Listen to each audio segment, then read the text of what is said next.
나의 소망은 주께 있나이다. 7절에 나오는 말씀입니다. 오늘 우리가 함께 보는 39편도 다윗이 지은 시입니다. 오늘 말씀에 보시면 다윗은 이 시편 39편을 통해서 인생의 덧없음을 노래합니다. 인생의 덧없음과 하나님 안에서의 영원한 것이 무엇인가, 그것을 비교하며 노래하고 있습니다. 다시 말씀드리면 땅의 것과 하늘의 것을 비교하는 것이죠. 땅의 것은 헛되고 일시적이지만 하늘의 것은 귀하고 영원하다고 이렇게 노래를 하고 있습니다. 성도 여러분, 사람은 살면서 누구나 한두 번은 자신의 지나온 삶을 돌아보게 됩니다. 시간이 흐를수록, 연륜이 깊어질수록 그런 시간을 자주 갖게 됩니다. 여러분은 인생을 돌아보시면서 이런 질문을 한번 해보신 적이 있습니까? 나는 지금까지 어떠한 가치를 위해서 살아왔는가? 내가 힘쓴 것이 무엇인가? 또 지나온 삶을 돌아보면서 내가 나의 삶을 통해서 남길 믿음의 유산은 무엇인가? 사람은 다 이것을 생각해 보게 됩니다. 나는 과연 무엇을 남기고 떠날 것인가? 그리고 내가 지금도 바라보며 살고 있는 것은 정말 가치가 있는 것인가? 이러한 생각을, 자기 인생을 사랑하는 사람이라면 이런 생각을 한두 번은 다 해 보셨을 줄 믿습니다. 다윗은 오늘 시편에서 자기 자신의 인생을 그렇게 회고하고 있는 것입니다. 자기 인생을 사랑하기 때문입니다. 우리가 잘 알듯이 다윗은 이스라엘의 왕입니다. 전쟁에 나가면 다윗은 영웅이었습니다. 그리고 하나님으로부터 기름을 부음받고 세움받은 하나님의 일꾼이었습니다. 그런데도 다윗은 자기 인생을 돌아볼 때에 허무한 것들이 너무 많은 것을 발견하게 됩니다. 그러면서 과연 나는 인생을 영원한 것을 위해서 살고 있는가? 이렇게 회고하게 되는 것이죠. 특별히 오늘 6절을 보면은 다윗은 사람은 그림자 같다고 그랬습니다. 그리고 인생들을 보니까요, 헛된 일에 분주하게 살아가는 모습이 그의 눈에 비춰진 것입니다. 이 고백은 단지 다윗이 나이를 들고 늙었기 때문에 하는 고백이 아닙니다. 인생의 끝이 가까워지면서 주님 안에서 자기 인생을 바라보니까 이런 고백이 나오는 것입니다. 믿음 안에서 세상을 바라볼 때 그러한 고백을 하게 되는 것입니다. 무엇이 헛된 것이고, 무엇이 영원한 것이고, 무엇이 쓸모없는 것이고, 무엇이 진짜 값진 것인지가 더 뚜렷하게 구분이 되는 것입니다. 저와 여러분도 오늘 시편 말씀을 통해서 우리가 늘 우리 인생을 생각하며 기도하지만 다시 한번 돌아보는 시간이 되기를 기도합니다. 그래서 진정으로 진짜 값진 인생을 살기 위해서 내가 더 마음을 쓰고 시간을 쓰고 물질을 써야 되는 곳이 어디인지 우리가 다시 한번 생각하고 믿음의 삶을 결단할 수 있길 축복합니다. 첫 번째로 6절을 통해서 다윗은 세상 사람들의 인생을 보고 있습니다. 보니까요, 그가 보니까 헛된 일로 세상은 바쁘게 돌아가는 것입니다. 우리 6절을 다시 한번 읽어보겠습니다. 시작. 진실로 각 사람은 그림자같이 다니고 헛된 일로 소란하며 재물을 쌓으나 누가 거둘는지 알지 못하나이다. 아멘. 여러분도 세상을 볼 때, 세상 사람들을 볼 때 이러한 마음이 드십니까? 아니면 다윈만의 생각일까요? 이 말씀은요, 사람이 얼마나 열심을 내지만 그 열심을 내는 것이 헛된 열심을 내느냐, 그렇게 보고 있는 것입니다. 사람들은 그림자처럼 쉬지 않고 움직이고 많은 것을 이루려고 하지만 결국은 자기가 이루려는 것이 무엇인지도 모르면서 바쁘게 살고 있다는 거예요. 오늘 성경은 그것이 한마디로 헛된 일이라 이렇게 말하고 있습니다. 헛된 일로 소란하다. 영어 성경에 보면은요, in vain they rush about 이렇게 했어요. 그러니까 헛된 일로 소란을 피우다, 분주하게 나아간다, 이렇게 기록하고 있는 것입니다. 특별히 재물을 쌓지만 그것이 자기 것이 되지 않는다는 거예요. 누구의 것이 될지도 모르면서 그렇게 재물을 쌓는데 시간을 보낸다는 것이죠.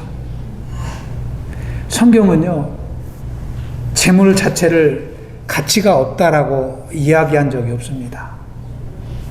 재물은 사람이 살아가는데 유익함을 주기 때문에 필요합니다. 재물이 있어야 사람도 풍요롭게 살고요, 재물이 있어야 편안하게 살아갑니다. 그런데요, 재물의 가치는 that's it, 거기까지라는 거예요. 사람을 편안하게 하지만 사람의 인생의 목표가 될 수 없고 사람의 인생의 방향을 인도할 만한 능력이 없다는 거예요. 그런데 세상 사람들은 그것이 마치 그러한 능력이 있는 것 같이 거기에다가 헛되이 시간을 쏟아붓는다는 것입니다. 다윗은 그것을 이야기하고 있는 것이죠.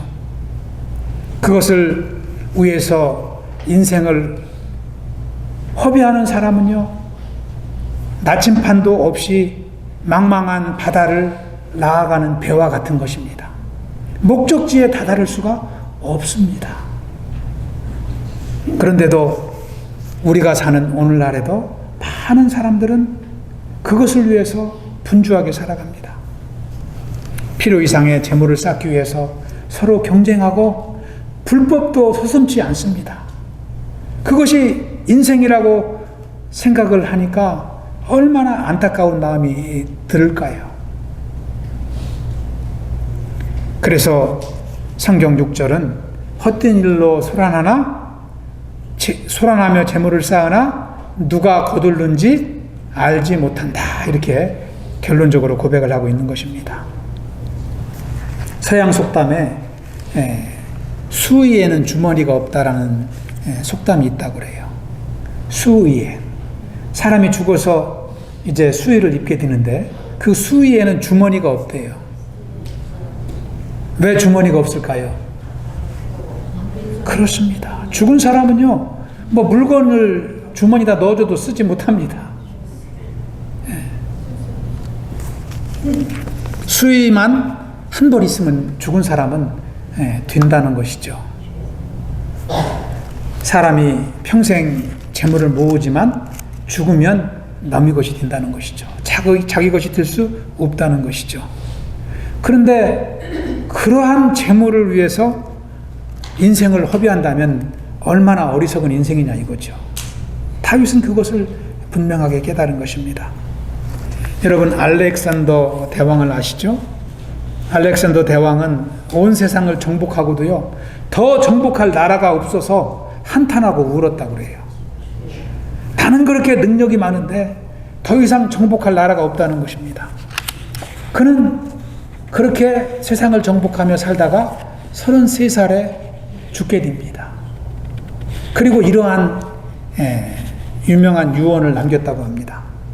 내가 죽거든 관 양쪽에 구멍을 내어 내 두 손이 관 밖으로 나오게 하라. 사람들이 볼 수 있도록.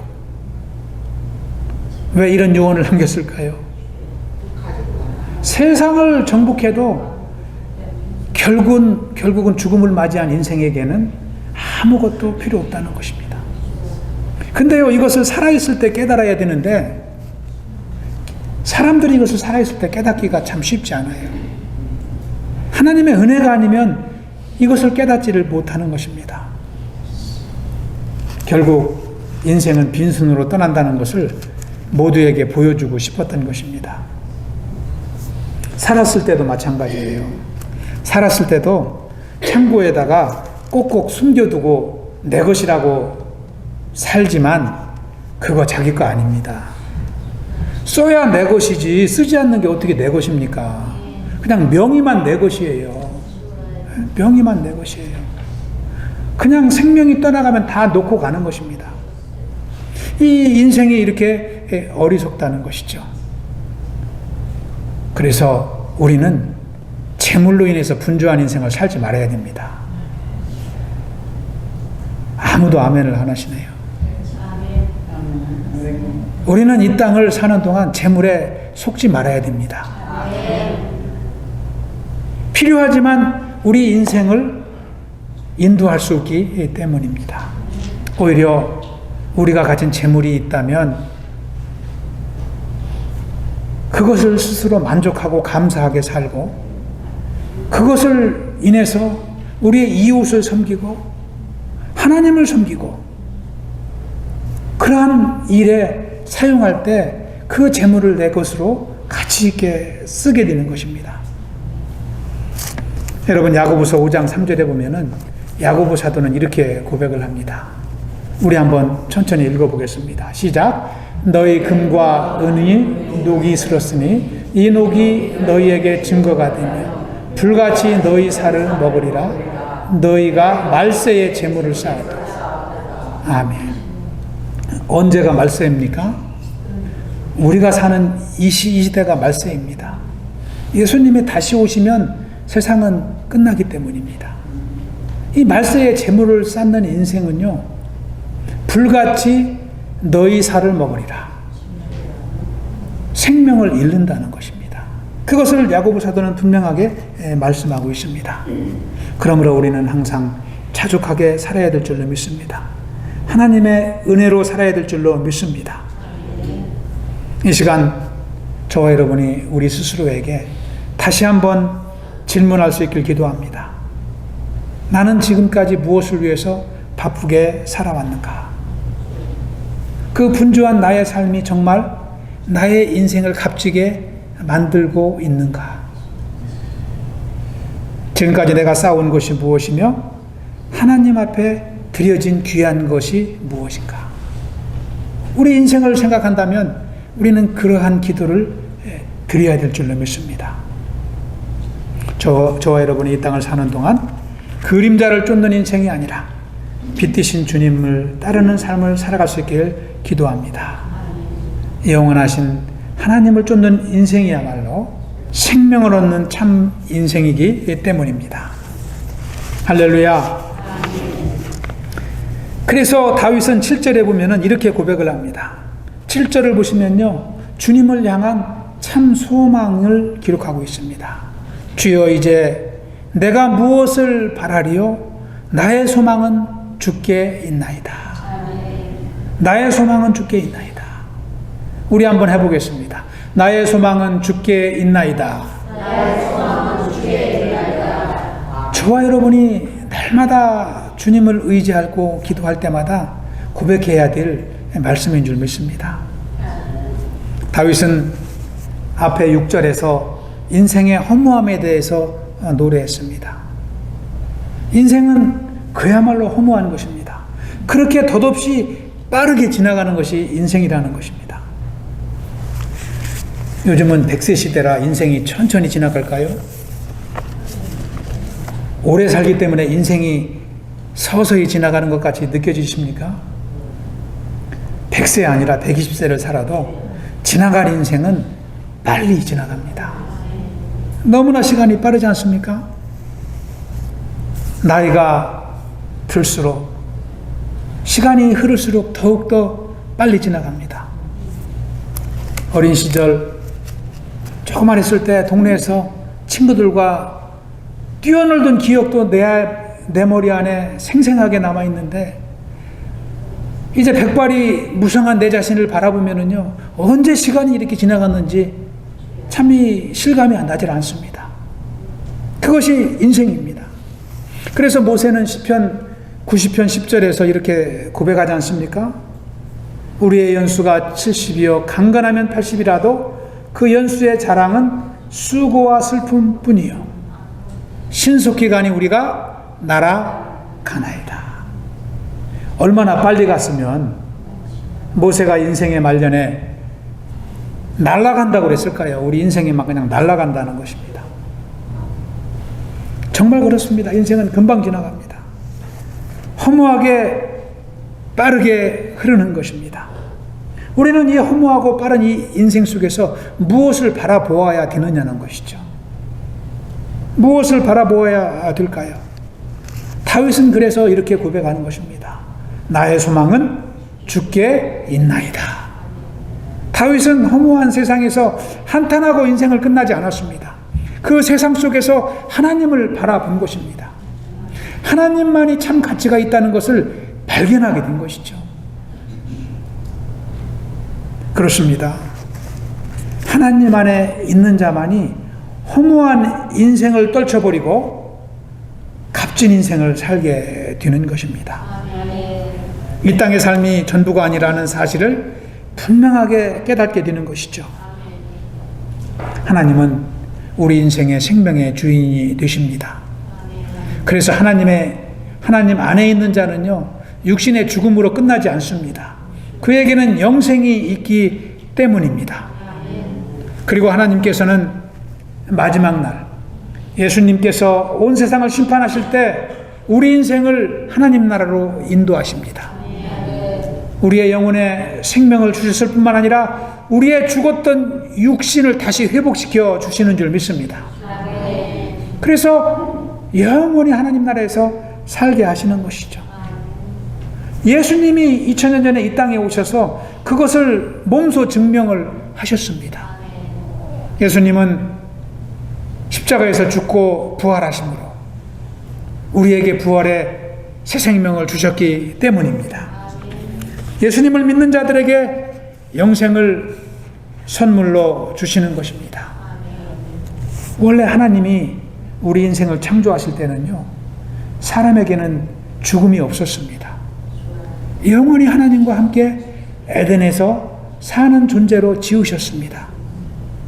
그런데 사람이 하나님께 불순종의 죄를 범함으로 우리에게 죽음이 찾아온 것입니다.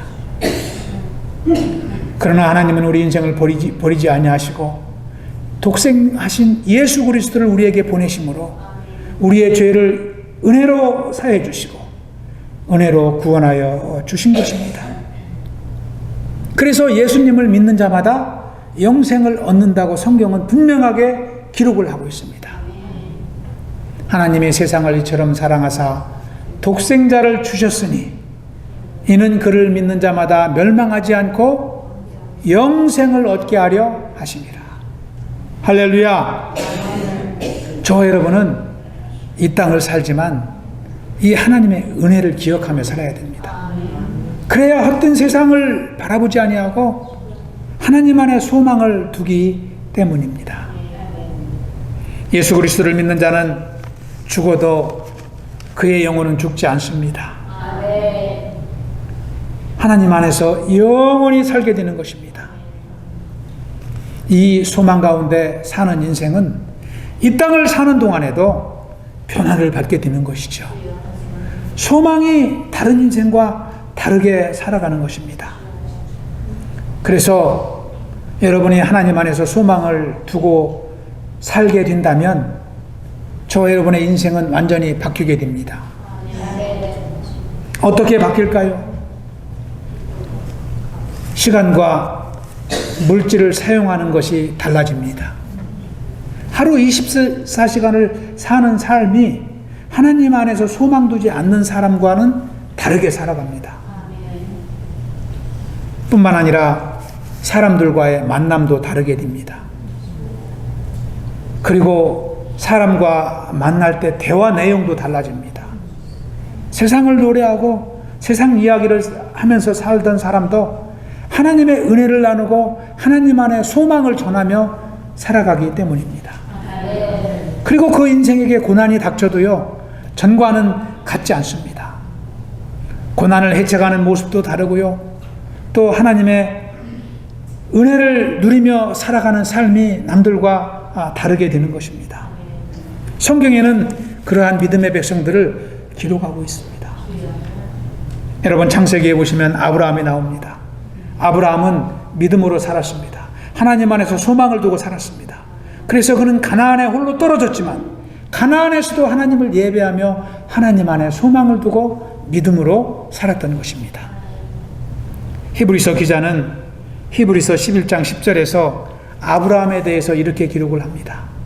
이는 그가 하나님이 계획하시고 지으실 터가 있는 성을 바랐습니다.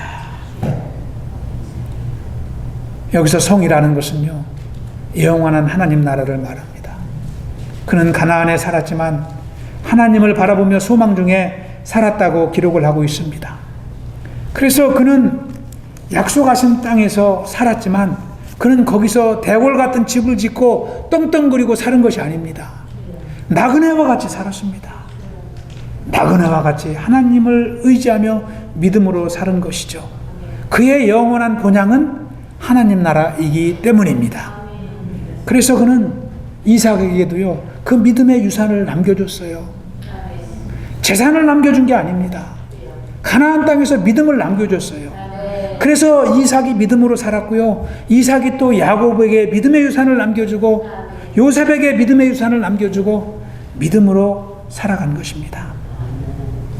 여러분, 신약 성경에 보시면 바울도 하나님 나라에 소망을 두고 살지 않습니까? 그가 복음을 전하면서 많은 고난을 겪었지만 그 하나님 나라의 소망이 그를 고난으로부터 이기게 한 것입니다. 그는 나이가 들어 백발이 무성한 죽음을 얼마 남겨두지 않은 그 시간에도 유언과 같이 이렇게 기록을 합니다. 디모데후서 4장 7절에 보시면 나는 선한 싸움을 싸우고 나의 달려갈 길을 마치고 믿음을 지켰다. 이것이 믿음 안에서 하나님의 일꾼으로 살아온 사도 바울의 인생 고백입니다. 죽음을 얼마 남겨두지 않은 시간에 이런 고백을 했습니다. 나의 달려갈 길을 마치고 믿음을 지켰으니. 저와 여러분이 이러한 고백을 할 수 있는 백성이 되시길 축원합니다. 다윗의 육체는 점점 쇠약해져 갔지만 그의 영혼은 더욱 빛이 난 것입니다. 그는 하나님 나라를 향한 순례자인 것을 기억했기 때문입니다. 사랑하는 성도 여러분, 생명은요, 예수님 안에만 있습니다. 세상에는 없습니다. 생명은 예수님 안에 있는 줄 믿습니다. 우리가 예수님을 떠나 살면은 우리 인생은 그냥 헛된 일에 분주하게 살다가 사라지는 인생에 불과한 것입니다. 멸망으로 들어가는 것입니다. 세상은 날아갈 듯이 지나가지만 주 안에 있는 자는 하나님을 향한 소망에서 흔들림이 없습니다. 주님을 향한 자는 평안을 누리고 소망을 누리며 살아갑니다. 주 안에 있는 나에게 딴 근심이 있으랴. 십자가 밑에 나가 내 짐을 풀었네. 주님을 찬송하면서 할렐루야 할렐루야. 내 앞길 멀고 험해도 나 주님만 따라가리. 내 주와 맺은 언약은 영불변하시니 그 나라 가지는 늘 보호하시네. 주님을 찬송하면서 할렐루야 할렐루야. 내 앞길 멀고 험해도 나 주님만 따라가리. 아멘. 저와 여러분이 이 세상에서 주님께 소망 두고 살면 주님은 그 언약 변치 않으신다고 노래하고 있습니다. 언제까지요? 그 나라 가기까지. 그 나라 가기까지는 늘 보호하시네. 내 앞길 멀고 험해도. 그래서 저와 여러분이 주님만을 따라가야 되는 줄 믿습니다. 오늘 함께 예배하는 저와 여러분이 다윗이 고백했던 것과 같이 주여 나의 소망은 주께 있나이다. 이러한 고백을 하며 살아갈 수 있기를 축원합니다. 마지막 8절을 보시면은요, 다윗이 주님께 소망을 두고 나서 어떠한 태도를 취했는지 8절은 기록하고 있습니다.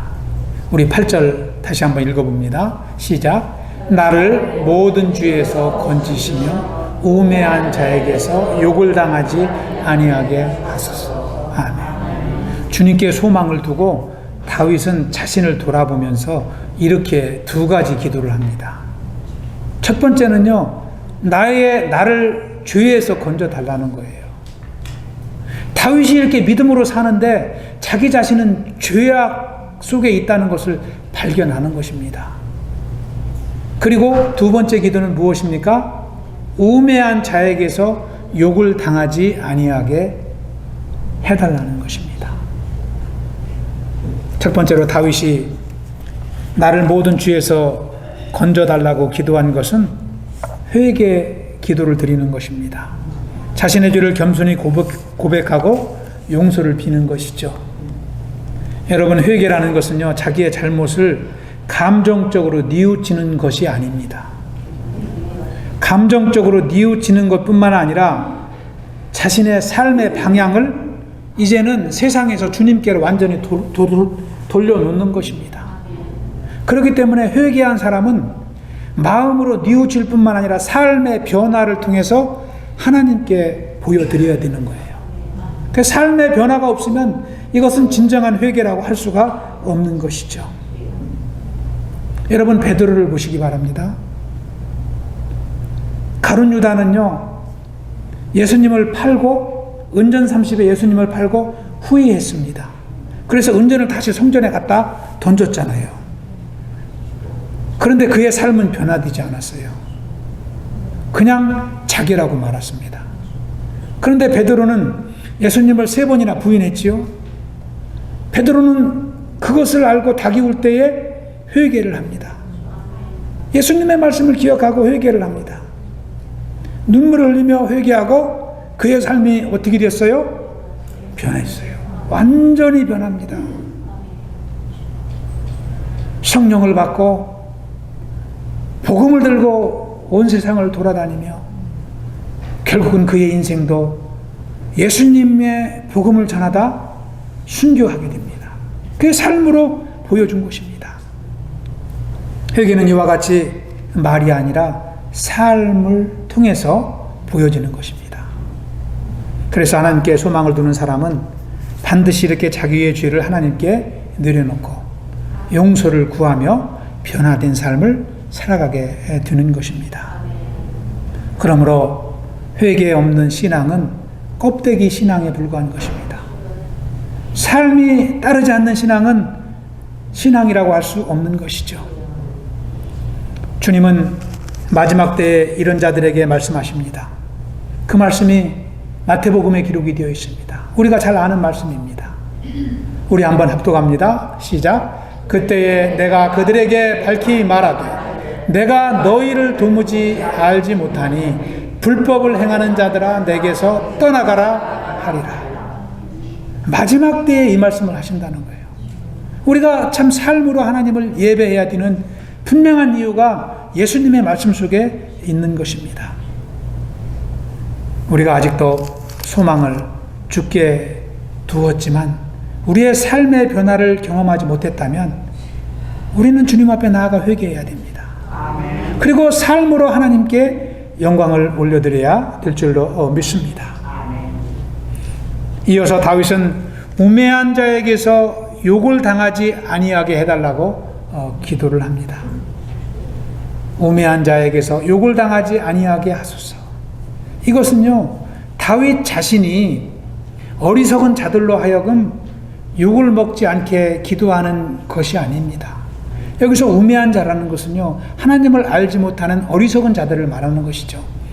어리석은 자들은 하나님을 알지 못하고 어떻게 합니까? 믿는 자들을 조롱하는 것이죠. 하나님을 조롱하는 것입니다. 이것은 다시 말하면 다윗이 자기가 욕을 당하지 않게 해달라는 것이 아니라 하나님이 욕을 먹지 않도록 기도하는 것이죠. 누구를 통해서? 나를 통해서.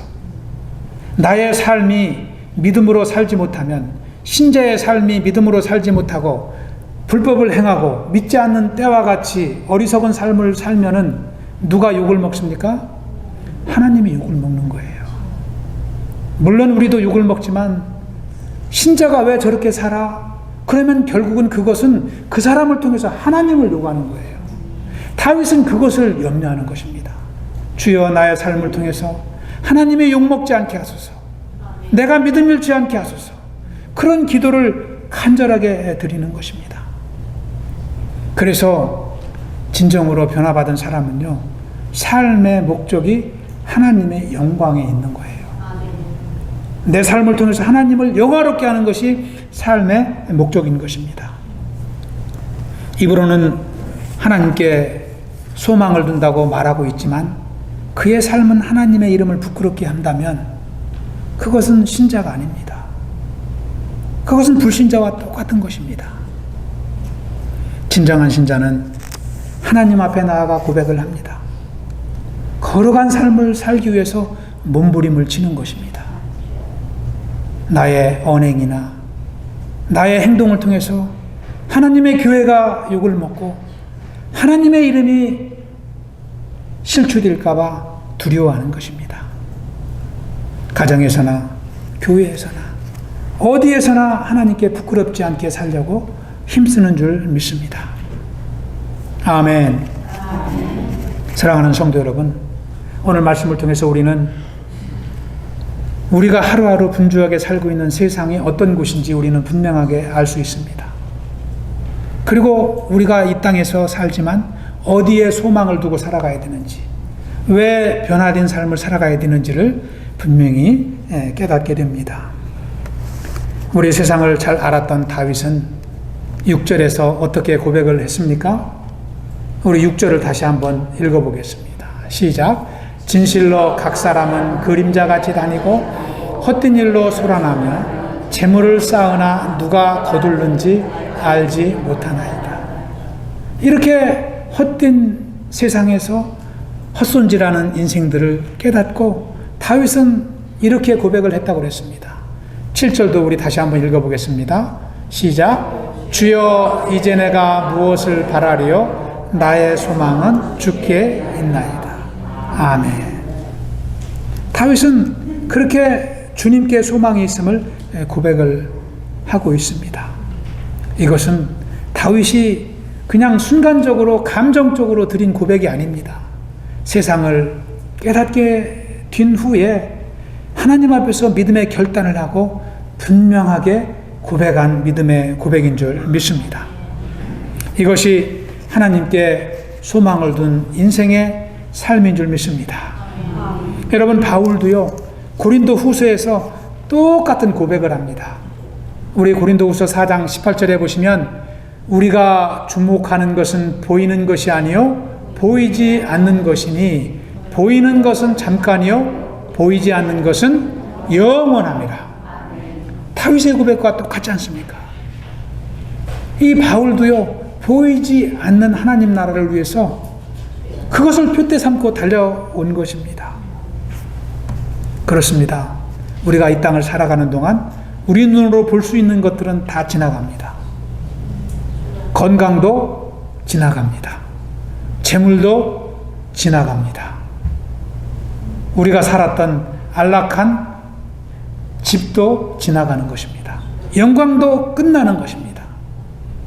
출세도 다 끝나는 것입니다. 그러나 하나님께 둔 소망만 남는 거예요. 예수님이 우리에게 주신 생명만 남는 것입니다. 하나님이 저와 여러분에게 언약하신 하나님 나라의 기업만 남는 거예요. 우리가 그것만을 바라보고 살아야 될 줄로 믿습니다. 저와 여러분이 더욱더 눈을 크게 뜨고 살아갈 수 있길 축복합니다. 그래서 허무한 이 땅을 바라보지 않고 하나님 나라를 소망하며 살아갈 수 있길 축원합니다. 그래서 다윗과 같이 우리가 늘 주님께 나아갈 때마다 주님, 저의 소망은 주님께 있습니다. Lord, my hope is in you. 이렇게 고백하며 살아갈 수 있길 축원합니다. 할렐루야. 기도하겠습니다. 아버지 하나님 감사합니다. 오늘 복된 주일을 허락하여 주시고 또 온 성도님들 한자리에 모여 찬양하며 예배하게 하시니 감사를 드립니다. 아버지, 죄악 가운데 구원하신 하나님의 은혜가 얼마나 귀하고 크신지요. 아버지, 늘 주님을 바라보며 소망을 주께 향하며 나아갈 수 있도록 인도하여 주시옵소서. 헛된 세상 가운데 참 이제 버림받는 인생 되지 않게 하시고 하나님께 소망을 두며 주님 주신 영원한 생명의 복을 누리는 승리의 인생으로 인도하여 주시옵소서. 교회 안에 참 이제 주님의 백성들을 기억하여 주시고 우리가 함께 주님 안에 한 소망의 공동체로서 하나님 안에 은혜로 살아갈 수 있도록 인도하여 주시옵소서. 생명의 열매 맺는 귀한 사역 가운데 쓰임받게 하여 주시옵소서. 감사하오며 예수님 이름으로 기도하옵나이다. 아멘.